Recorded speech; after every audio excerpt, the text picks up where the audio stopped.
Good afternoon, everyone. This is Michelle. I wanted to read Jeremiah chapter 5 today, and it's from the Message Bible. So here we go. It says, "Patrol Jerusalem's streets. Look around. Take note and search the market squares. See if you can find one man, one woman, a single soul who does what is right and tries to live a true life. I want to forgive that person." God's decree. But if all they do is say, "As sure as God lives," they're nothing but a bunch of liars. But you, God, you have an eye for truth, don't you?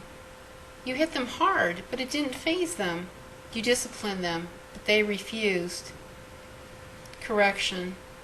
Hard-headed, harder than a rock. They wouldn't change. Then I said to myself, well, these are just poor people. They don't know any better. They were never taught anything about God. They never went to prayer meetings.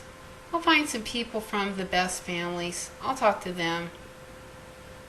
They'll know what's going on, the way God works. They'll know the score. But they were no better. Rebels all, off doing their own thing. The invaders are ready to pounce and kill like a mountain lion, a wilderness wolf, panthers on the prowl. The streets aren't safe anymore. And why? Because the people's sins are piled sky high. Their betrayals are past counting.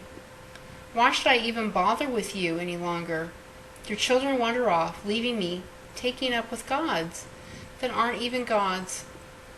I satisfied their deepest needs, and they went off with the sacred whores, left me for orgies and sex shrines.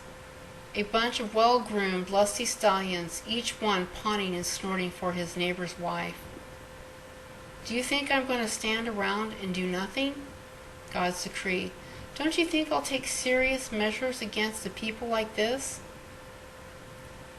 Go down the rows of vineyards and rip out the vines, but not all of them. Leave a few.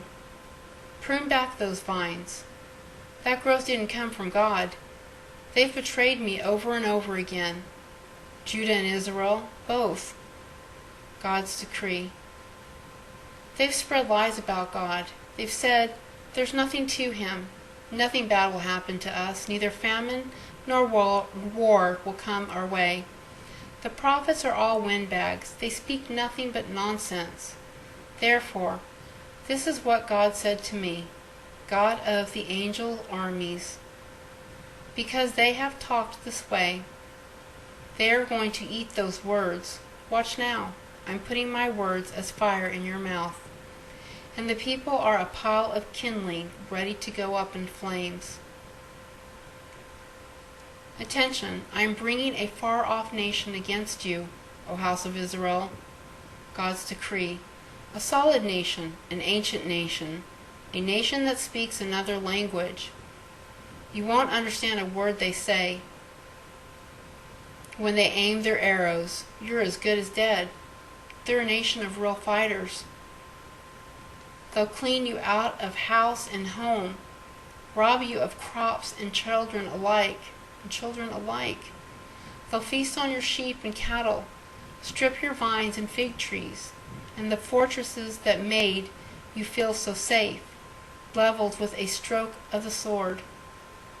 Even then, as bad as it'll be, God's decree, it will not be the end of the world for you. And when people ask, why did our God do all this to us? You must say to them, it's tit for tat, just as you left me and served foreign gods in your own country. So now you must serve foreigners in their own country. Tell the house of Jacob this. Put out this bulletin in Judah and listen to this. You scatterbrains, airheads, with eyes that see but don't really look, and ears that hear but don't really listen.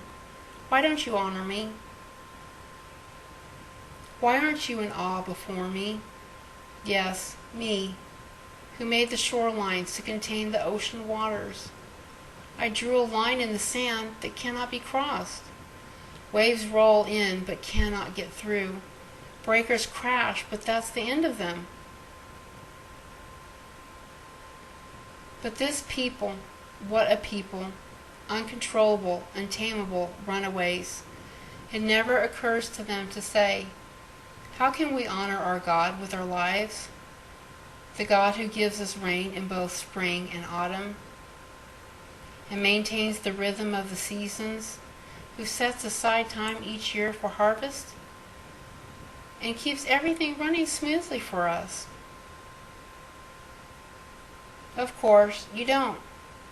Your bad behaviors blind you. Your bad behaviors blinds you to all this. Your sins keep my blessings at a distance. My people are infiltrated by wicked men, unscrupulous men on the hunt. They set traps for the unsuspecting.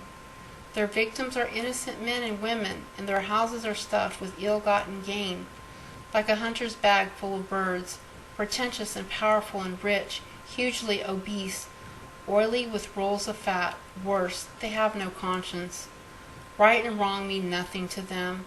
They stand for nothing, stand up for no one, throw orphans to the wolves, and exploit the poor. Do you think I'll stand by and do nothing about this? God's decree. Don't you think I'll take serious measures against a people like this? Unspeakable, sickening. What's happened to this country? Prophets preach lies, and priests hire on as their assistant. And my people love it. They eat it up. But what will you do when it's time to pick up the pieces? Thanks for listening. God bless you all, and let's just stand in the gap for everyone. My prayers are with you.